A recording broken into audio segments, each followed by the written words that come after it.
Evening in my life பார்க்கலாமா? நான் shopping கிளம்புன நேரமோ என்னமோ தெரில. பயங்கர புயல் காத்து. என்னடா இப்படி புயல் அடிக்குதுன்னு பார்த்தா, பயங்கர மழை. நான் ஷாப்பிங் ஏரியாவுக்கு வந்தக்கப்புறம் தான் பயங்கரமா மழை ஸ்டார்ட் ஆச்சு.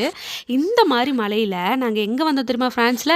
இந்தியாக்கு தான். இந்தியா கூட இல்ல. தமிழ்நாட்டுக்கு தான் வந்தோம். அப்படிங்கிற மாரி தான் எனக்கு ஃபீல் ஆச்சு. ஏன்னா it felt like Indians are ruling a mini city in France. Indians கூட இல்ல. எஸ்பெஷலி தமிழ் பீப்பிள் அப்படின்னே சொல்லலாம். ஏன்னா, அங்க இல்லாத கடையே கிடையாது. அது எல்லா கடையும் மோஸ்ட்லி தமிழ் நேம்லயும், அங்க இருக்கிற பீப்பிள் எல்லாம் மோஸ்ட்லி தமிழும் பேசினாங்க. அதுவே ரொம்ப ஷாக்கிங்காவும், ஹேப்பியாவும் இருந்தது. அதுலயும் அங்க இருக்கக்கூடிய சூப்பர் மார்க்கெட்லலாம் I could find every single vegetable we use.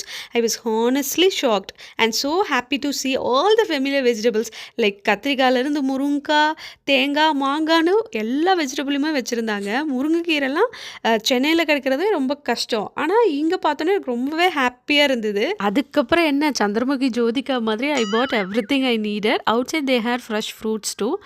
Near that shop there was a pooja store. நான் வேற வரலட்சுமி பூஜைக்கு என்ன பண்ணுறது அப்படிங்கிற மாதிரி ரொம்ப யோசிச்சுட்டு இருந்தேன்.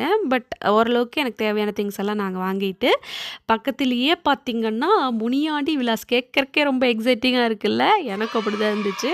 உள்ளே போய் பார்த்தா நிறைய விஷயங்கள் வச்சுருந்தாங்க. அதில் நாங்கள் வந்து பிரியாணியும் கொத்து பரோட்டாவும் ஆர்டர் பண்ணியிருந்தோம். பார்த்தவொடனே அது ரொம்ப நாளுக்கு அப்புறம் அது தமிழ் ஃபுட்ட பார்த்தோனே சீரியஸா அது டேஸ்ட் நல்லா இருக்கோ இல்லையோ, ஆனா அத பார்த்தோனவே எங்களுக்கு ரொம்ப சாட்டிஸ்ஃபைட் ஆச்சு. டேஸ்ட்டும் ஓரளவுக்கு நார்மலாவே இருந்துச்சு. இவ்ளோ நாளுக்கு அப்புறம் ஒரு தமிழ் கடையில தமிழ் ஃபுட் சாப்பிடுறது எனக்கு ரொம்பவே